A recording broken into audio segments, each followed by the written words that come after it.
Hare Krishna, Hare Krishna, Krishna Krishna.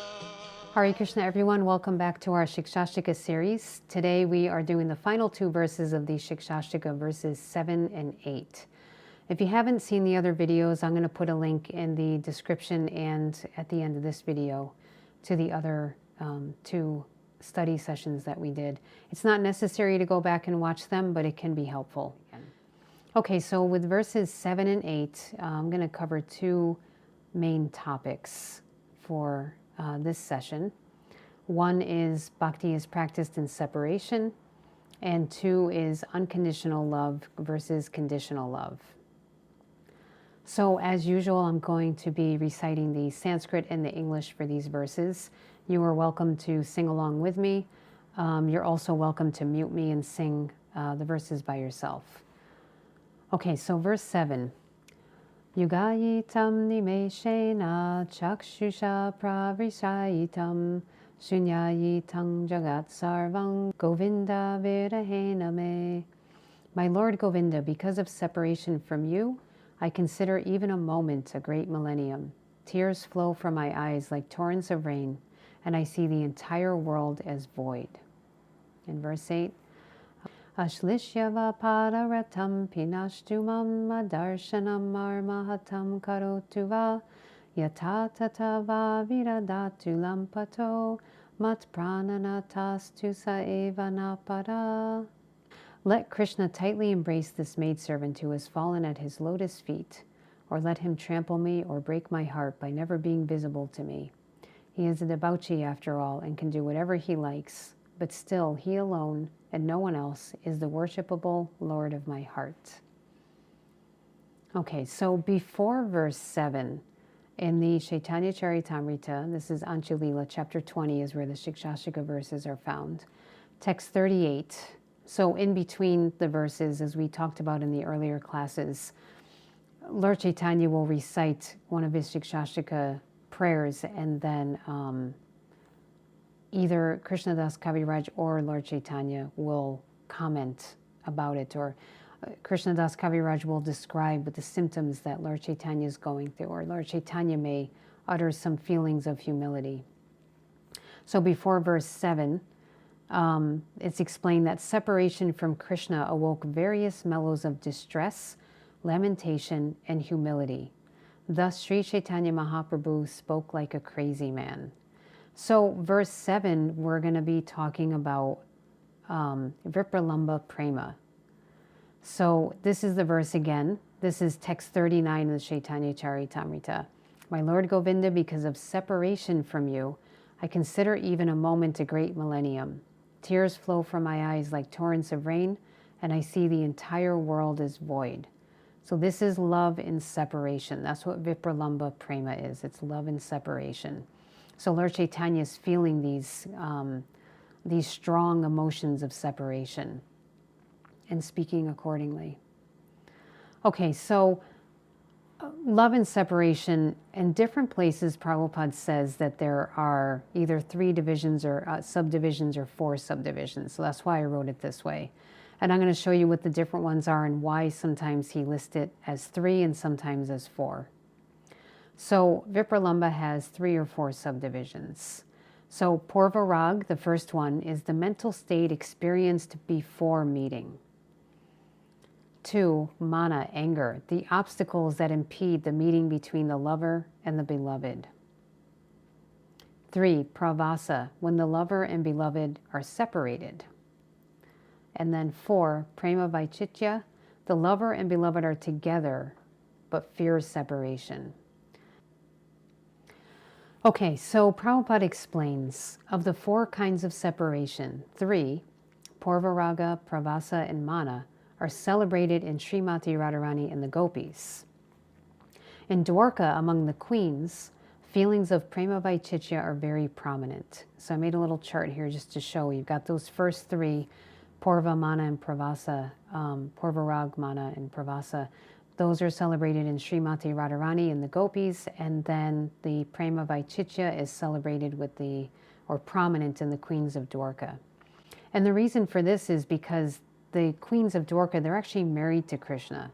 So they live with him. they're with him all the time, except when he goes to the palace and has some work to do. But they're basically always with him. So it's going to be more prominent with them that they're with him, but then they're afraid of not being with him. Because the gopis and Srimati Radharani, they meet with Krishna in the forest, and then Krishna leaves Vrindavan. Okay, so let's go into these a little bit more, these feelings of separation, and some examples that Prabhupada gives. So, Purvarag, the mental state experienced before meeting. So, Prabhupada says in the Nectar of Devotion, chapter 44, in Padyavali, Radharani told her companion, "My dear friend, I was just going to the bank of the Yamuna, and all of a sudden a very nice boy, whose complexion is like a dark blue cloud, became visible in front of my eyes. He glanced over me in a way that I cannot describe. But since this has occurred, I am sorry that I can no longer engage my mind in the duties of my household affairs." And then we find in the Srimad Bhagavatam, Canto 10, Chapter 52, Text 23, hearing of the beauty, prowess, transcendental character, and opulence of Mukunda from visitors to the palace who sang his praises, Rukmini decided that he would be the perfect husband for her. So these are situations where there hasn't actually been a meeting. There's just either been hearing about Krishna, his character and his beauty, or someone by chance seeing him and then wanting to meet with him later. Okay, mana, anger, the obstacles that impede the meeting between the lover and beloved. So again, chapter 44, Prabhupada talks about these. There is the following incident described in Gita Govinda. When Srimati Radharani saw Krishna enjoying himself in the company of several other gopis, she became a little jealous because her special prestige was being dimmed. Therefore, she immediately left the scene and took shelter in a nice flower bush where the black drones were humming. Then, hiding herself behind the creepers, she began to express her sorrow to one of her consorts. This is an instance of a seeming disagreement. And then the Chaitanya Charitamrita, Madhya Lila, chapter 23, text 63. Mana is a word used to indicate the mood of the lover and beloved, experienced whether they are in one place or in different places. This mood obstructs their looking at each other and embracing each other, despite the fact that they are attached to each other. Okay, so we can see there's a couple examples of situations where the lover and the beloved, there's meant to be a meeting, but something gets in the way, right? There's an obstacle that impedes the meeting. So, for example, Srimati Radharani wants to see Krishna, but he's instead in the company of several other gopis. She gets seemingly jealous. We know she's obviously not subject to mundane emotions, but it's part of the rasa. And so she leaves the scene and she goes and hides in the creepers. And then, of course, Prabhupada's explained exactly what this is in the Chaitanya Charitamrita. And we see instances of this. Let's see. Whether they're in one place or different places, this mood obstructs their looking at each other and embracing each other. So, mana, it's anger. There might be some, like Krishna, Radharani gets angry at Krishna, so that impedes their meeting. And so, even though they may physically be right there, she may not want to look at him out of anger, supposed anger. It's a rasa. She's not subject to mundane emotions like a conditioned soul. So these are all part of the rasa. Okay, and then pravasa, when the lover and beloved are separated. Nectar of Devotion, chapter 44 again. An example is given in the Padyavali as follows.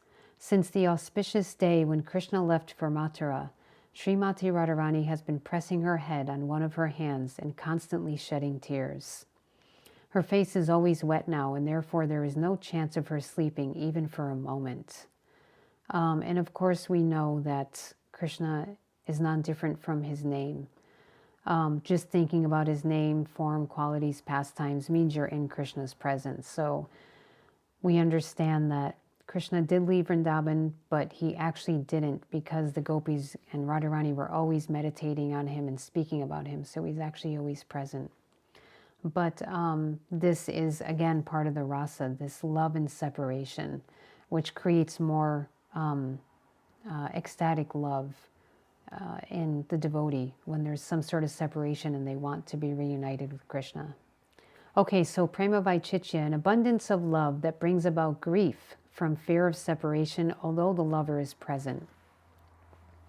You know, we can see this to some extent even in the material world, right? When you're visiting loved ones that you haven't seen in some time, and you know that that meeting is going to come to an end, you may already be thinking about it. Let's say you're staying with someone for a week, and a couple of days before you're supposed to leave, you start to feel that separation. So, of course, this is on a transcendental level. This is pure love, but we do have some experience of it in this world. So here's, this is from the Chaitanya Charitamrita, chapter 23, text 65. So in the verse is, my dear friend Kurari, it is now night, and Lord Krishna is sleeping. You yourself are not asleep or resting, but are lamenting. Should I presume that you, like us, are affected by the smiling, liberal, playful glances of lotus-eyed Krishna? If so, your heart is deeply pierced. Is that why you are showing these signs of sleepless lamentation? So again, these are the queens of Dwarka. Purport. This verse from Srimad Bhagavatam, Canto 10, Chapter 90, Text 15, was spoken by Lord Krishna's queens. Although they were with Krishna, they were still thinking of losing his company. So they would sometimes watch him sleeping, and it would keep them awake because they would fear that separation. Okay, so then we have a different kind of separation. There's a separation due to illusion. So that's all of us here in the material realm, choosing to leave Krishna. So there's a verse in the Srimad Bhagavatam, Canto 11, Chapter 13, Text 31. Those states of existence that are conceived of as separate from the Supreme Personality of Godhead have no actual existence, although they create a sense of separation from the Absolute Truth. Just as the seer of a dream imagines many different activities and rewards, similarly, because of the sense of an existence separate from the Lord's existence, the living entity falsely performs fruitive activities, thinking them to be the cause of future rewards and destinations. And so in the Chaitanya Charitamrita, Adi Lila, chapter 7, text 81, in the purport, Prabhupada says, in ecstasy, one should feel the entire world to be vacant without the presence of Govinda. This is a sign of separation from Govinda. In material life, we are all separated from Govinda and are absorbed in material sense gratification. And so this is a difference. So as is explaining here in the Bhagavatam, there's states of existence that are conceived as separate from the Supreme Personality of Godhead, but it's not actually true. So there's separation in ecstasy, and then there's separation in illusion, right? We're thinking we're separate, especially if we decided that we don't want to have any connection with God. Then there's definitely what we want to be is a separation, but not because we don't feel separation because we miss God, but because we kind of don't want him to be in the picture because we want to lord it over, right? That's why we choose to come to this world, is to lord it over. So we have to be in the illusion that we are separate from Krishna and Krishna's energies are separate from him. So I was thinking, when I was reading this verse, the Siksastaka verse about Lord Chaitanya's feelings of separation from Krishna, it came to my head, what would we say if we wrote a prayer in our conditioned state about separation or about what we're feeling? And this just kind of came to mind, so I thought I would share. If we were to say it from a materialistic point of view, my Lord Govinda, because of my decision to separate from you and my attempt to enjoy your divine energy separately from you, I consider even a moment a great millennium as I wait impatiently for more sense gratification. Tears flow from my eyes like torrents of rain when I don't get my way, and I see the entire world as belonging to me and full of pleasures that only I am entitled to enjoy. Now, it just came to my mind because I was thinking, how do we see the world? We see what Lord Chaitanya is explaining in ecstasy, right? Just like I'm feeling this separation from Govinda, the whole world is empty without him. And so for us, it's like the world is filled with potential sense gratification. You know, the ice cream shop just opened up across the street, or a new iPhone came out, or a new, you know, whatever it is, name your product that you like to consume. And so for us, the world is just potential enjoyment constantly. And how can I be the center? And we may not even consciously be aware of it, that we want to be the center, but we'll see that oftentimes when we don't get something that we want, there's a lot of anxiety, there's a lot of frustration.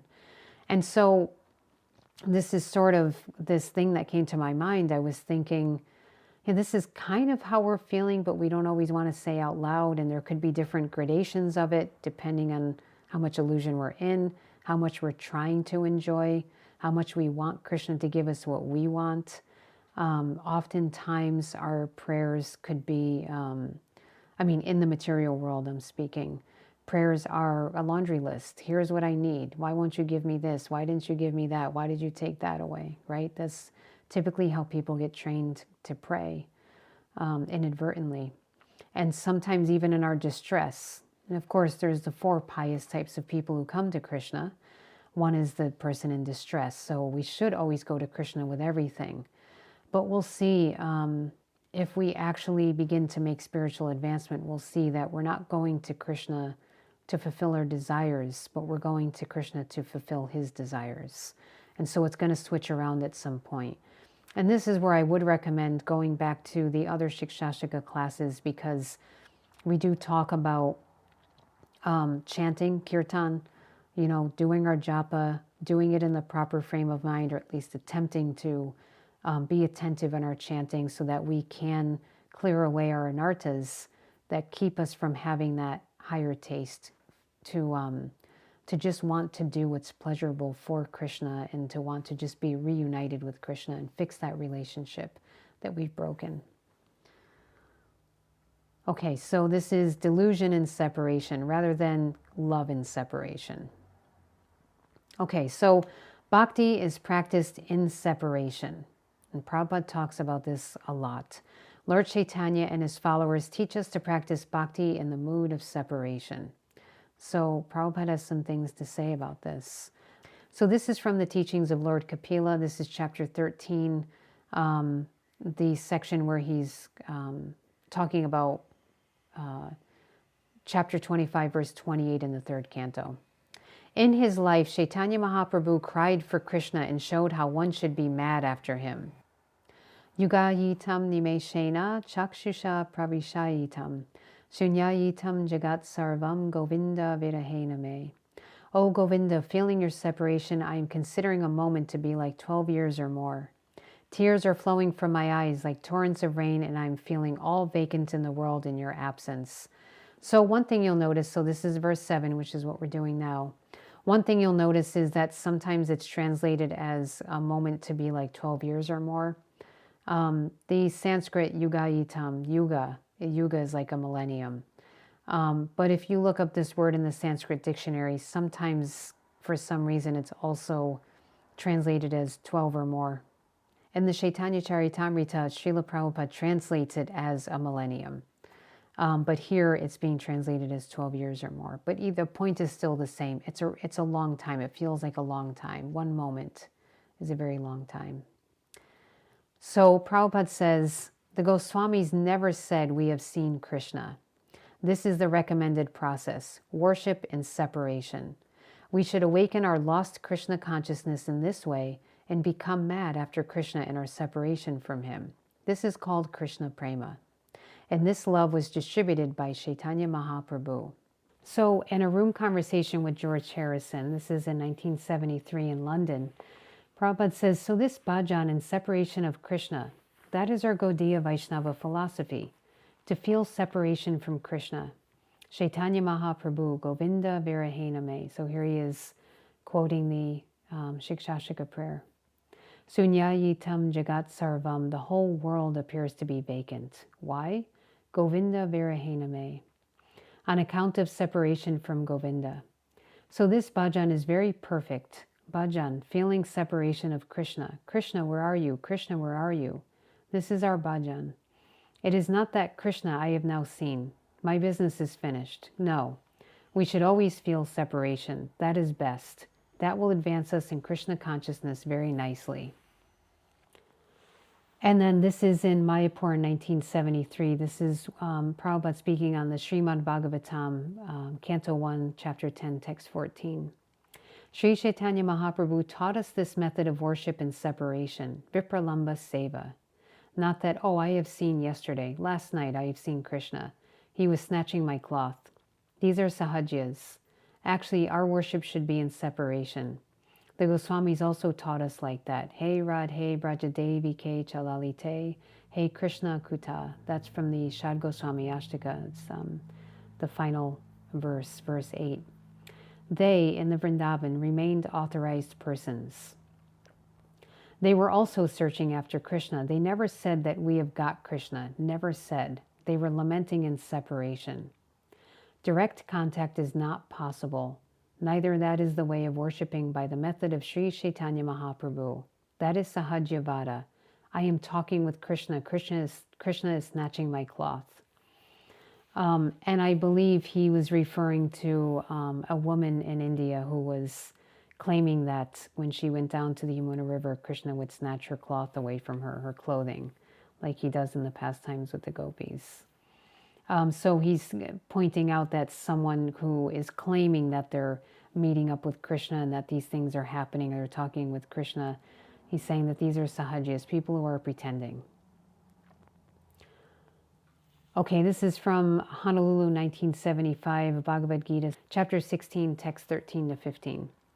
No, you are so great devotee, everyone says. No, everyone may say, but I am not.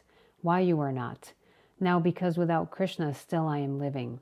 That is the proof that I have no love for Krishna. This is Chaitanya Mahaprabhu's statement. If I had any drop of love for Krishna, how could I live so long without Krishna? Sunyayitam jagat sarvam govinda virahe me. Siksastaka 7. So this love of Krishna, that how can I live? Separation from Krishna. This is Chaitanya Mahaprabhu's philosophy. And the Goswamis followed them. They never said that now I have seen Krishna. Never said. They, 6 Goswamis, were simply feeling separation. In Vrindavan they lived, but they never said, last night I saw Krishna was dancing. Never said. They said that Krishna and gopis, Radharani, where you are all. Hey Radhe Brajadevi Ke Chalalite, Hey Nanda Suno Kuta. Where you are. This is again the Shad Goswami Ashtaka. Kalindi Vani Kuta, Govardhana Kalpa Padapatale. Either on this, near the Govardhan hill, or on the bank of the river Yamuna, where you are. This is called bhajan, devotion and separation, feeling separation. So in this way we shall increase our aspiration more and more. That is required.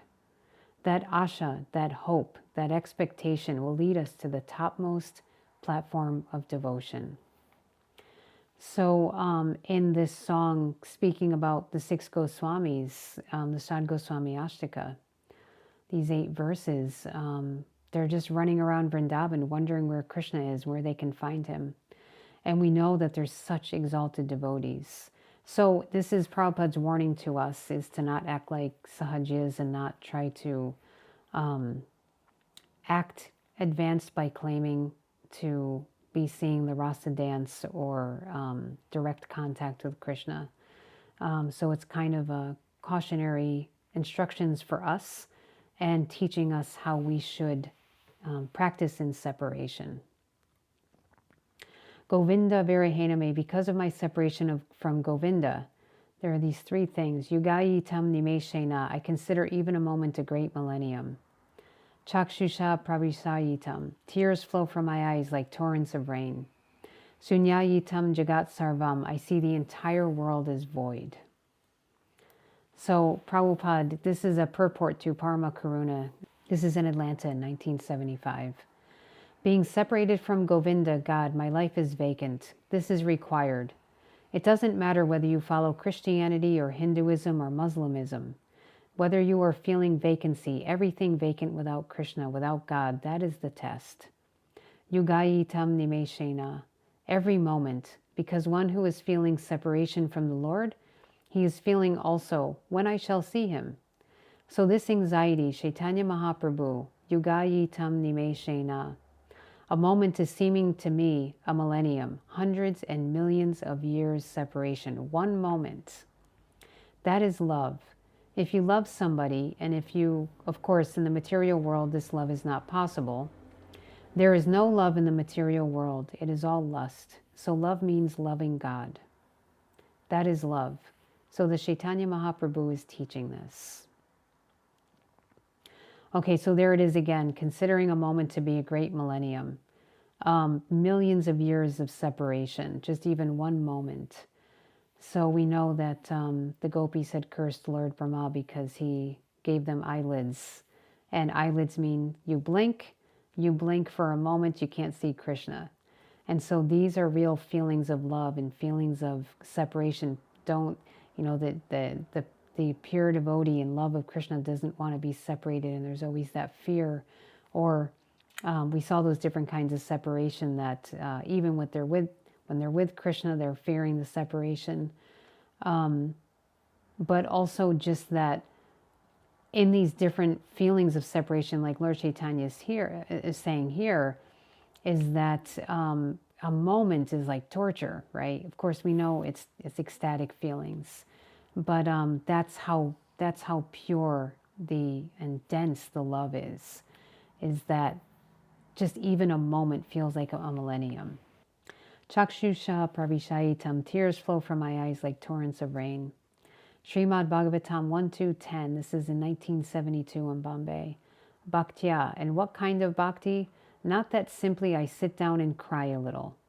I practice how to cry, sentiment. No, Shruta Grihitaya, understanding about the absolute truth from the Vedic knowledge. Then bhakti. That is real bhakti. Sentiment is not bhakti. I stand and I little practice how to cry. Oh, this man cries always. No. Of course, crying is there, just like Chaitanya Mahaprabhu used to cry. But that stage is very, very high. It is not possible. You are crying, but next moment you are engaged in ordinary things. That crying is artificial. One who can cry for Krishna, he becomes mad, just like Chaitanya Mahaprabhu. Govinda Virahena me, Sunyayitam Jagat Sarvam, Govinda Virahena me, Siksastaka 7.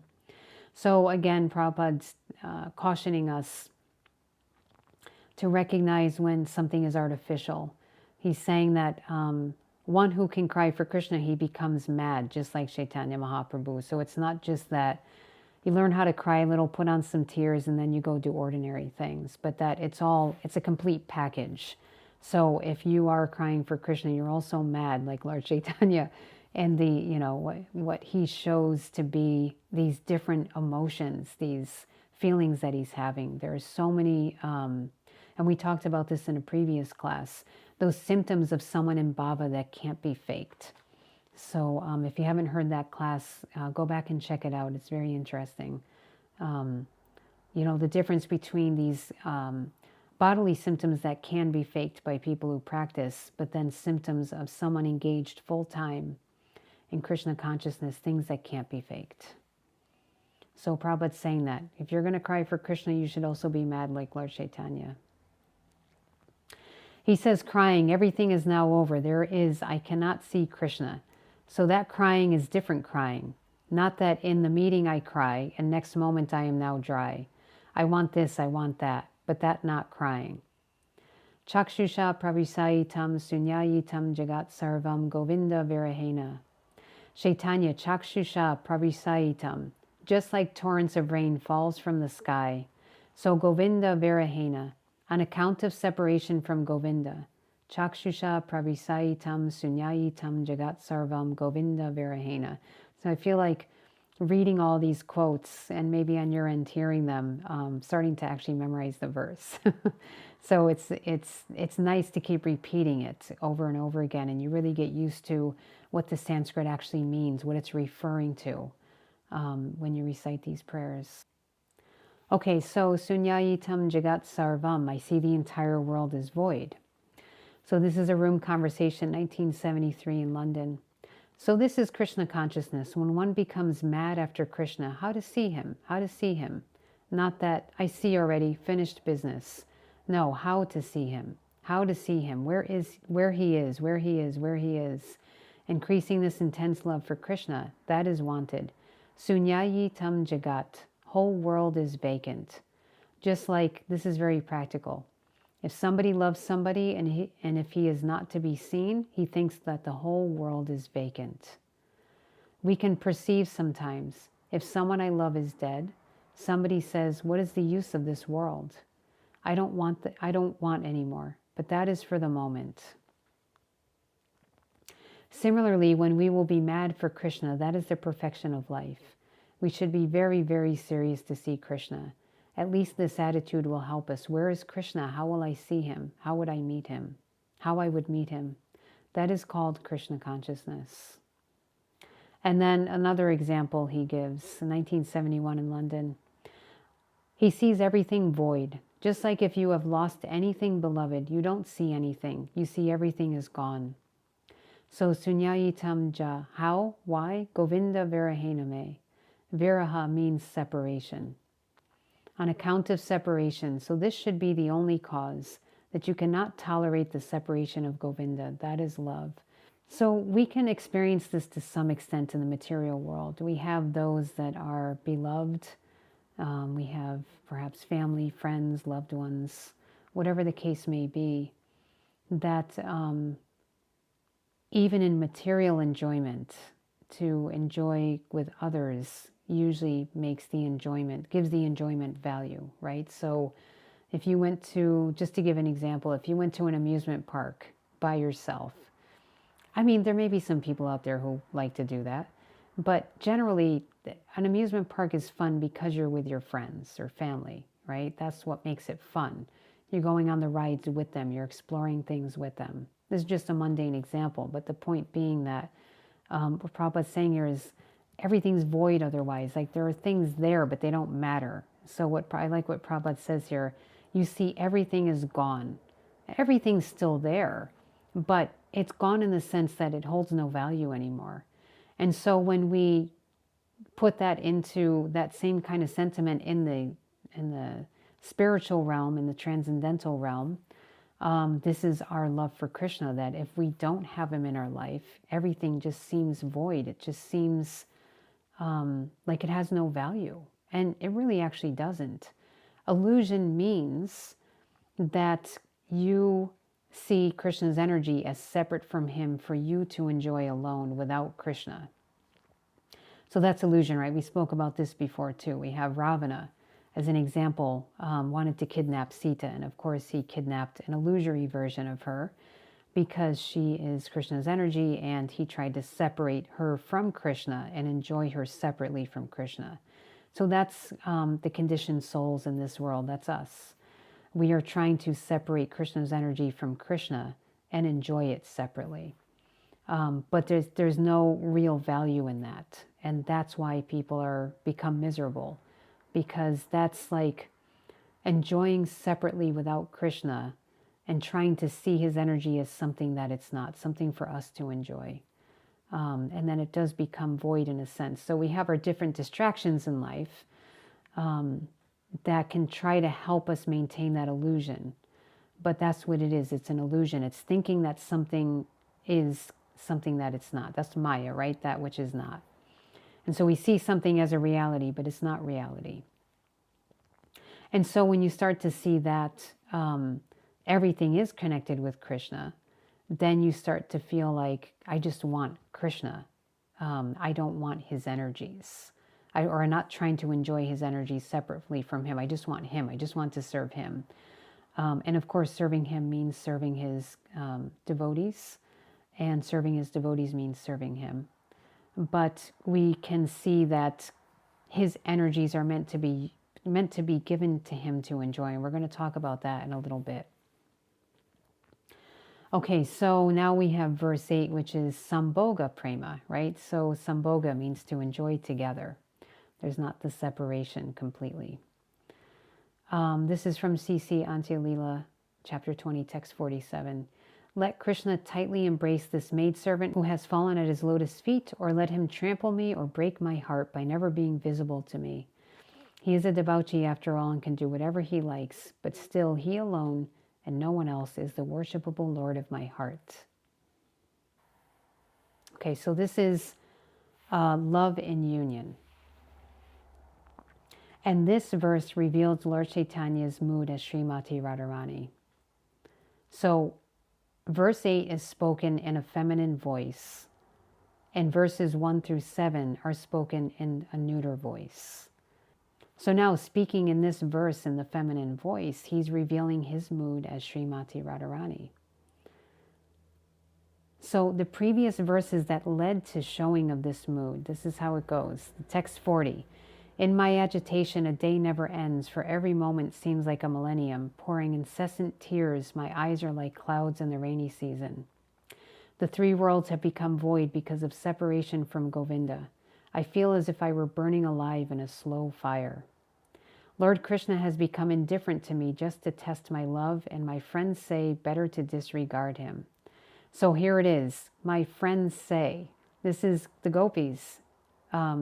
It's becoming revealed that this is Lord Chaitanya speaking in the mood of Radharani. You can see the transition. So then text 43, while Srimati Radharani was thinking in this way, the characteristics of natural love became manifest because of her pure heart. The ecstatic symptoms of envy, great eagerness, humility, zeal, and supplication all became manifest at once. In that mood, the mind of Srimati Radharani was agitated, and therefore she spoke a verse of advanced devotion to her gopi friends. In the same spirit of ecstasy, Sri Chaitanya Mahaprabhu recited that verse, and as soon as he did so, he felt like Srimati Radharani. So I just thought it was very interesting that that he's speaking this verse in the feminine, and that the previous verses were neuter. So there was no revealing of a particular gender speaking. It was just kind of kept neutral. And then it comes out, the mood just comes out at the end of Srimati Radharani. So text 47, which is verse 8 of Siksastaka, we'll read it again. Let Krishna tightly embrace this maidservant who has fallen at his lotus feet, or let him trample me or break my heart by never being visible to me. He is a debauchee after all and can do whatever he likes, but still he alone and no one else is the worshipable Lord of my heart. So in the teachings of Lord Chaitanya, chapter 14, it's explained. Vipralambha, so that was love and separation, that's separation. Vipralambha serves as a nourishing element for future meetings. When the lover and beloved meet all of a sudden and embrace one another, they feel an ecstasy of happiness, and the state of mind they experience in that ecstasy is called sambhoga. So Vipralambha separation is a nourishing element for the future meetings. So we have that saying in English that absence makes the heart grow fonder, right? So when someone's away, you're thinking about them all the time. And you're thinking about their good qualities, if you have a good relationship with them. And you're anticipating the next meeting, right? You can't wait till they return. When do you fly back? When does your flight get in? How early should I leave to get to the airport? And so on. So it's a nourishing element. And of course, again, this is on the spiritual plane. It's very different. It's actually pure love.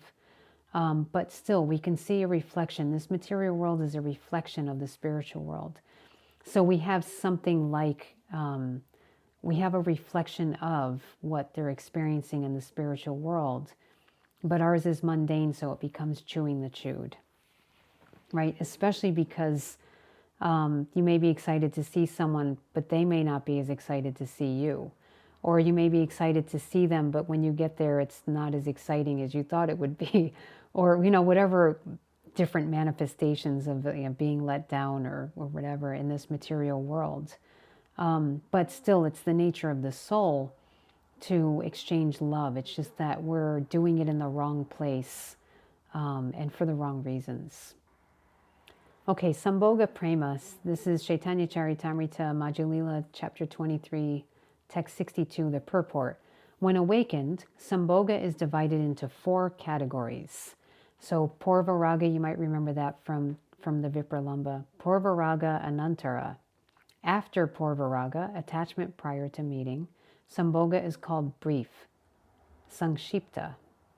Then 2, Mana Anantara. After Mana, anger based on love, Sambhoga is called encroached, sankirna. Kinchidura pravasa anantara. After being a little distance away for some time, Sambhoga is called accomplished, sampanna. And Sudura pravasa anantara. After being far away, Sambhoga is called perfection, samriddhiman. The meetings of the lovers that take place in dreams also have these four divisions. Even more interesting, actually, is that there's no, when it comes to consciousness of Krishna, there's not ignorance, right? It's just whether in a dream state or a wakeful state, you're always thinking of Krishna. And those dream states, thinking of Krishna in your dreams is the same as Krishna being present when you're awake. So in Mayapur in 1973, Srila Prabhupada's giving a class on Canto 1, Chapter 10, Text 14. Real Chaitanya Mahaprabhu Sampradaya is that he should be feeling like Chaitanya Mahaprabhu, separation, not sambhoga. Vipralamba seva. Oh, I am so wretched I could not serve Krishna. How I can see Krishna? It is not possible. In this way. That is the teaching of Sri Chaitanya Mahaprabhu. But even though I do not see him, neither it is possible for me to see him. Means what I am. I am insignificant person. Why Krishna come and see me? This is right. Why shall I aspire after seeing Krishna? What qualification I have got? This is bhajan. This is bhajan. Why should I be proud that now I shall see Krishna, what I am? That is the teaching of Chaitanya Mahaprabhu. Aslishya va pada ratam pinashtu mam varmahatam karotu va adarshanat. 20. This is CC Anchit 2047, right? This is verse 8 of the Siksastaka. Adarshana. Without giving me audience, you kill me. You break my heart. Still, you are my Lord. You are my worshipable Lord. Nobody else. This is love. This is love. So again, even when he's talking about Sambhoga, Prabhupada is cautioning again, we serve in the mood of separation, Vipralamba seva, service in separation. Okay, so Srimati Radharani's expressions of pure love for Krishna. This is after the 8th verse is spoken. This is chapter 20, text 52. I do not mind my personal distress. I only wish for the happiness of Krishna, for his happiness is the goal of my life. However, if he feels great happiness in giving me distress, that distress is the best of my happiness.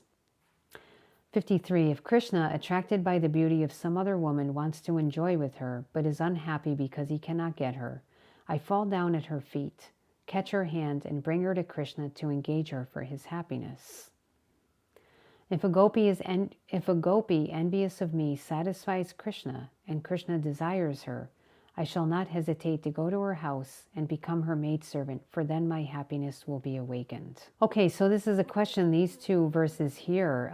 Should we follow this example of unconditional love with other conditioned souls, right? Someone can say, well, you know, Radharani's showing what pure love is. This is unconditional love. So, if you're a spouse, can you say to your spouse, yeah, I'm attracted by somebody else, and if you have unconditional love for me, you'll bring them to me so I can enjoy them, and you'll become, you should become their maidservant, serve them, and then, because I'm unhappy with you, and I'd be happier with somebody else. So if you're a good spouse, you'll go ahead and do that. So someone could say, well, yeah, that's unconditional love. You just do whatever is, pleasing for the other person. So the question is, should we follow this? That's the question. And if not, why? And if so, why? Okay, so now we're going to talk about this unconditional versus conditional love. So unconditional love means you only think of how you can please the other person. Conditional love means you only think of how you can please yourself. And of course, again, there's gradations of that. You might not only think of how you can please yourself. You might think of how you can serve the other person. But generally, conditional means there has to be something in it for me. There's certain conditions that have to be followed. So we know when we take marriage vows, there are certain conditions, right? That people vow to follow. Okay, so let's talk about unconditional love. You only think of how you can please the other person.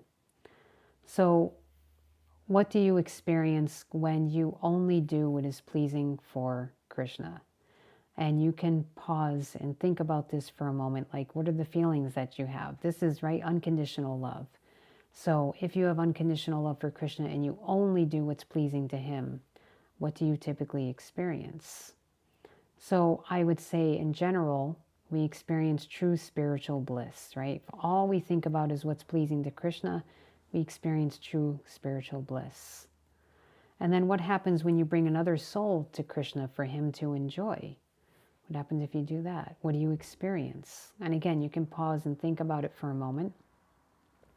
This is what I came up with.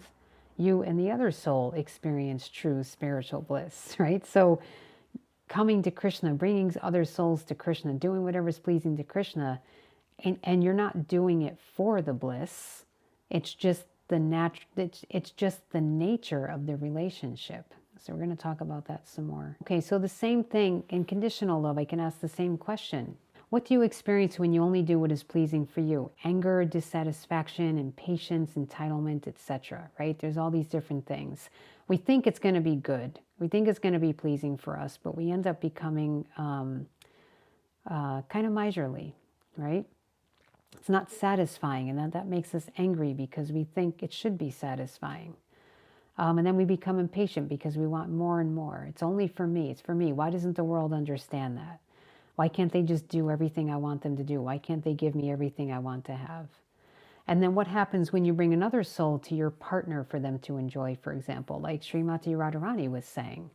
If I find another woman that Krishna wants to enjoy, I'm going to fall at her feet and become her maidservant and bring her to Krishna. What happens if we do that in our conditional life? Okay, well, that soul gets exploited. If you brought someone to your partner to enjoy, that soul gets exploited. You possibly will feel betrayed, envious, hurt, worthless, used, abused, right? It's like they're not good feelings. And so someone can say, well, that's because you're conditioned. But if we think about this further, your partner increases their lusty desires, right? Because they're trying to enjoy Krishna's energy. They increase their sense of entitlement, their desire to lord it over Krishna's energy, and they commit sinful acts. And then neither you nor any of the other souls involved experience true spiritual bliss, right? So think about it.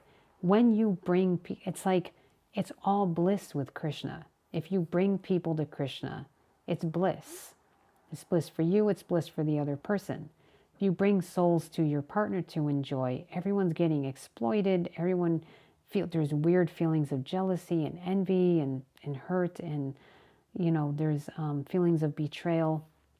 It doesn't bring anybody to a higher level of consciousness. Everything done for Krishna brings you to a higher level of consciousness. And so someone can try to use that example of what Srimati Radharani said and to try to exploit Krishna's energy in this world. But this is not, as conditioned souls, this is not something we can necessarily follow. So why is Krishna able to fully receive and give unconditional love? Because he's Bhagavan, he's fully renounced, right? We talked about this previously, that his full renunciation means he's not trying to exploit anybody. Krishna is the center of reality, so everything's meant to go to him for him to enjoy. Krishna has unconditional love for everyone. Krishna always does what is best for everyone. Krishna's energies belong to him. You're not bringing him anything that doesn't already belong to him. It's more like you're uniting with him something that already belongs to him. And so it's more a show of love than it is to say, okay, there's this other soul and my partner wants to enjoy this other soul, so I'll let them get exploited because it'll make my partner happy. And finally, Krishna is Atmarama. He's fully self-satisfied. That means he's not insecure, right? He's not wanting someone to bring a bunch of women around because he feels really bad about like how he looks or whether or not people actually like him. So the more people he has around him admiring him, the better he feels about himself. There is an exchange between Krishna and the devotees, an exchange of pure love. And that includes the person actually even more so, that are bringing souls to Krishna, right? We know we go through Radharani to go to Krishna. She's bringing all of us to Krishna. And so these expressions of love from her are just her saying how much she wants to show her love for Krishna, how much she wants to please him. But this is the reality. The reality is we all of Krishna's energies belong to Krishna. That includes all of us. And we have a loving relationship with Krishna, and there's a loving exchange. And so everybody works together to try to do something to please Krishna, and Krishna pleases the devotees. So there's that exchange. That's why he's able to receive and give unconditional love fully. And that's why it becomes spiritual bliss. So why are conditioned souls unable to fully give and receive unconditional love? So conditioned souls are attached to material enjoyment, right? So that means enjoying Krishna's energy separate from Krishna, which never works. Conditioned souls falsely think they are the center. That's a problem if you're actually not. So it's not, you're not sitting there with all souls coming to you or meant to come to you. Conditioned souls have conditional love, and only for a select few, right? So it becomes, as Prabhupada says, like family, society, country, etc. There's extended sense gratification. And so, and it's conditional love. Obviously, if your family does something to upset you, you're not, there's not going to always be full love, right? Since families separate sometimes, families get into arguments. It's not always unconditional love in a family. Conditioned souls typically do what is best for them, many times at the expense of others, right? If we really want something, we can go to great lengths to make sure we get it, even if it hurts other people. So we don't always do what's best for everybody. So conditioned souls are Krishna's energy. They don't own Krishna's energies. There's a difference, right? So we are Krishna's energy, and we are meant to reunite with Krishna. So that means we're not here to bring other souls to our partner to enjoy. We're here to bring our partner to Krishna for Krishna to enjoy that loving exchange with them. So that's our duty. So it's going backwards. If you say, rather than help you come closer to Krishna, I'd rather you bring some other people in the door for me to exploit and enjoy. That's not the direction we should be thinking. That's degrading to everybody involved. And so that's why we're unable to do this. We're in that conditioned state of consciousness, right? So because we're conditioned, we have conditional love. And that conditioning is thinking, again, that we're the center, that the Krishna's energies are there for us to enjoy, and it can be at the expense of others.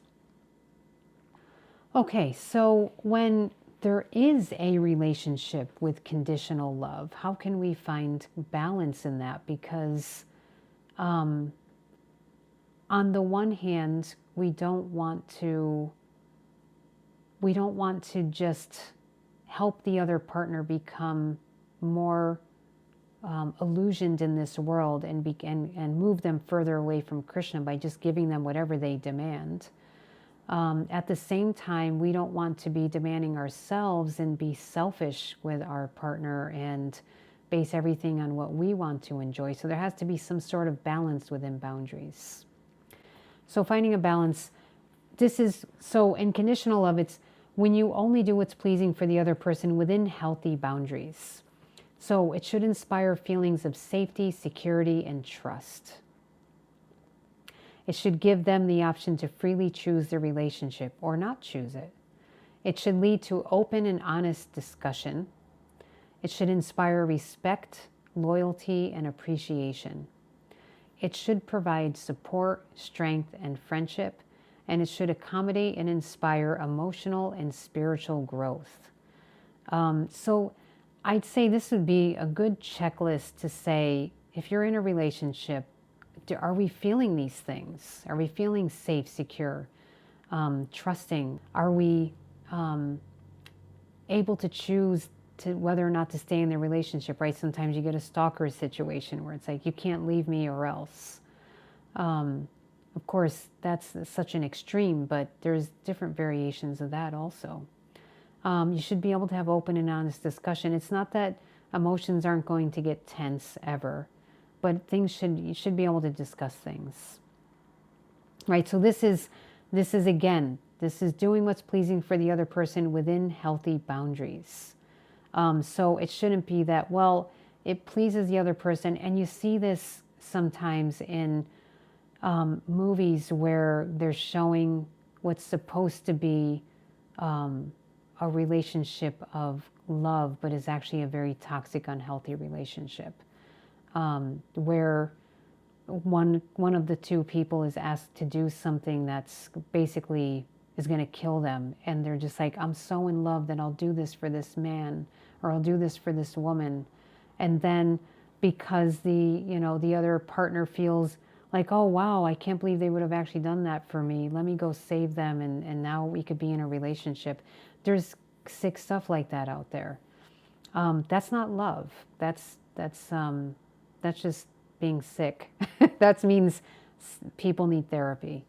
And they need to learn how to love properly as much as we can in this material world. So, and again, the reason why I'm using this word inspire, like it should inspire respect, loyalty, and appreciation. You can't force these things.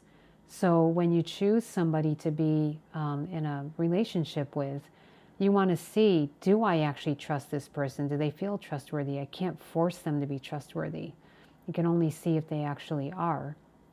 And I myself have to be trustworthy. We can't force someone to be loyal to us. We can only hope that we inspire through a loving exchange, a mutual appreciation, a mutual feeling of respect and loyalty. If not, then it may not be the right relationship for one of the two of us, or both of us. And so these things should be there. What it shouldn't do, it should not be at the expense of anyone's spiritual, emotional, or physical well-being. Right? Conditional love. It should not increase anyone's illusion of being the enjoyer of Krishna's energies. So it's like bringing people through the door for your partner to enjoy. It should not lead to the abuse, control, or exploitation of anyone. It should not condition anyone to see others as objects rather than subjects. So when you just want to, if you see somebody, let's give Radharani's example. Krishna wants to enjoy with this other gopi. Maybe he saw this gopi and he wants to enjoy. So we could say in material life, oh, I saw this woman and I'd like to enjoy her. That's, for us, that's seeing someone as an object rather than as a subject.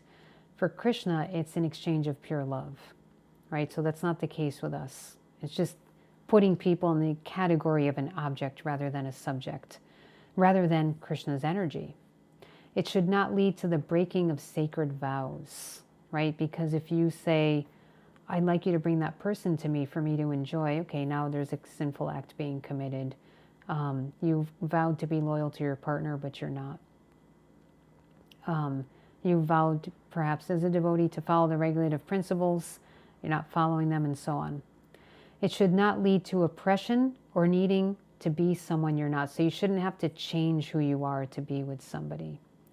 So these are the things it shouldn't be. And again, this is a good checklist just to go, just as a side note, if you are in a relationship that feels unhealthy to you and you can't figure out why, go through these checklists. Go through this, what it should inspire, and then go through the list of what it shouldn't do and see if any of those get checked off in your relationship. Because sometimes what people, if we end up in a relationship with someone who may be manipulative, they might lead us to believe that we shouldn't question any of these unhealthy things that they do, because we should have unconditional love. And if we really love them, we wouldn't be complaining about these things. But these things are very important, and they're required in this world. They're required for us to actually have a healthy relationship. And in the end, all of these things, what it should inspire and what it shouldn't do, is creating an environment where two people can actually practice proper Krishna consciousness, where they're actually helping each other make advancement, right? Because if you look at these things, like It should lead to open and honest discussion. There should be safety, security, trust, support, strength, and friendship. What does friendship mean? You want what's best for somebody, right? And so what's best for somebody is to become Krishna conscious. And so when you're in a relationship, the purpose of the relationship is to have someone you can share your practice of Krishna consciousness with. That's what it's for. It's not to exploit one another. It's to be a support for one another in making advancement. That means you have to be able to reveal your mind openly and honestly. It means you have to be a friend. It means you have to be loyal. It means you have to create an environment to keep someone's mind peaceful enough that they can continue peacefully practicing their Krishna consciousness. So if someone is out cheating, if someone is manipulating you, if someone makes you feel unsafe, if there's no peace, then it's very hard to say, okay, let me sit down and chant my rounds and let's read together, or let me read. One could say, well, yes, we take shelter of Krishna in distress, but two devotees entering into a relationship with one another should have that as their goal. How can we help each other make advancement in Krishna consciousness? How can we do that? So the way we can do that is inspiring feelings of safety, security, and trust, giving people freedom, of course, within limits. We're not saying that, well, I let my partner's free to go out and exploit people and just sleep around and, not that kind of freedom, but to choose the relationship. And right, says when you're starting out a relationship, you're looking to see if the two of you are compatible, and each person has their own choice to make. Do I want to be in this relationship or not? And then you should choose very carefully, because once you make the commitment, you should stay in the relationship unless, again, it becomes toxic or there's some abuse and so on. But if you choose somebody, you want to do your homework first. Is this the right person for me? Do they inspire these feelings? Does it exclude these things that it shouldn't be? And then make your vows to stay with that person and work together to make advancement in Krishna consciousness. Okay, so Prabhupada, this is very interesting. Prabhupada says in one purport in the Bhagavatam, in the first canto, that everyone has to take care of their own plane. They have to fly their own plane. So relationships should support our practice of Krishna consciousness. They should not be a replacement for our practice of Krishna consciousness. So sometimes there is the idea, and I've heard this said, that, basically that one partner, typically it's expressed that whatever the male does, the female will follow. It's like he just does his thing, and whether or not he goes to heaven or hell or spiritual world or whatever, the woman just automatically goes to that place. And I've heard this said before. And so I remember thinking, when I heard this years ago in the early 90s, I remember thinking, then why are women chanting japa? Why, if they just go wherever their husband goes, why do they really have to do any sort of practice? It didn't make sense to me. And then some years later, I came across this purport in the Bhagavatam where Prabhupada explains very clearly what the situation actually is. So this is Canto 1, Chapter 15, Text 50. Now this is when the Pandavas retire to the forest at the end of their lives. Draupadi also saw that her husbands, without caring for her, were leaving home. She knew well about Lord Vasudeva, Krishna, the personality of Godhead. Both she and Subhadra became absorbed in thoughts of Krishna and attained the same results as their husbands. So it doesn't say here that they automatically attained the same results. It says they became absorbed in thoughts of Krishna and they attained this. So it just happened to be the Pandavas went to absorb their minds in Krishna, and so Draupadi also absorbed her mind in Krishna. And so, of course, that's the destination of absorbing your mind in Krishna. So purport, Prabhupada says, when flying an airplane, one cannot take care of other planes. Everyone has to take care of his own plane. And if there is any danger, no other plane can help another in that condition. Similarly, at the end of life, when one has to go back home, back to Godhead, everyone has to take care of himself without help rendered by another. This help is, however, offered on the ground before flying in space. Similarly, the spiritual master, the father, the mother, the relatives, the husband, and others can all render help during one's lifetime. But while crossing the sea, one has to take care of himself and utilize the instructions formally received. Draupadi had 5 husbands, and no one asked Draupadi to come. Draupadi had to take care of herself without waiting for her great husbands. And because she was already trained, she at once took to concentration upon the lotus feet of Lord Vasudeva Krishna, the personality of Godhead. So in this situation, what we can see is that the relationship wasn't the substitute for her practice, though she may have done service for her husbands, and she might have learned things from them. What Prabhupada's saying is, and he's saying, you learn from so many people, your mother, your husband, your relatives, your father, and so on. But that she learned these things so she knew what to do at the end of life. She didn't just say, okay, I have these husbands, they're devotees, I'm all set, they don't have to do anything else, I'll just go wherever they go. No, at the end, they left the home, and she stayed back with Subhadra, and they meditated on Krishna. Prabhupada goes on to talk about this more, to explain that they knew what to do. They had learned what to do, they knew what to do, they took care of themselves. So these relationships can support us while we're together in a partnership. We can be supporting each other and making advancement, but they are not substitutes. We still have to do our own practice. We still have to learn how to approach Krishna. We have to uncover our original love for Krishna. And so we do that together, and we both practice together in a relationship, right? That's the idea behind a relationship. So it's not a substitute.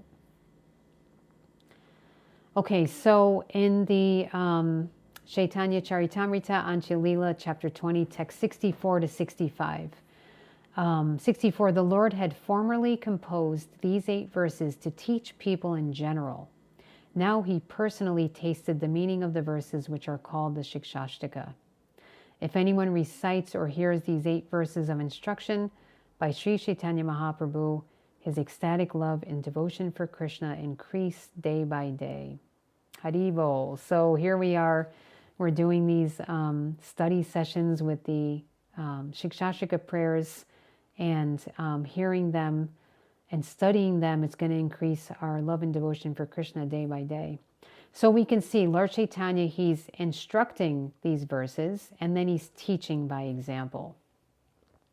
So that's the same thing in our lives, and we're giving Krishna consciousness to others. We may be teaching them, but we're also showing by example, teaching by telling them what the instructions are and showing them by example what they are. So Lord Chaitanya is instructing us and then showing by his example how to approach Krishna, what kind of feelings one has when they uncover their love for Krishna, and so on. So the Siksastaka summary for these 2 verses. Verse 7, Vipralamba Prema, pure love in separation. That's Vipralamba. One becomes mad after Krishna. And then verse 8, Sambhoga Prema, pure unconditional love in union. So love in union contains love in separation, because sometimes there's that fear, even when they're together, there's that fear that there could be separation, or sometimes even if Krishna is sitting right next to Radharani, for example, she may forget he's there because she's already so concerned about when they're going to be separated from each other that she forgets he's there. There's many examples of these Sambhoga and Vipralamba Prema in Prabhupada's books that you'll come across as you continue reading. Okay, so that's it for the Siksastaka studies. Thank you all so much for joining me in studying these beautiful prayers of Lord Chaitanya Mahaprabhu.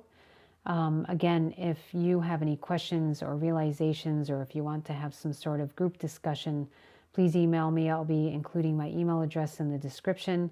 And I'll include the link to the other videos if you missed them or if you want to watch them again. So Hare Krishna, and have a happy rest of your Krishna conscious day. Hare Krishna, Krishna Krishna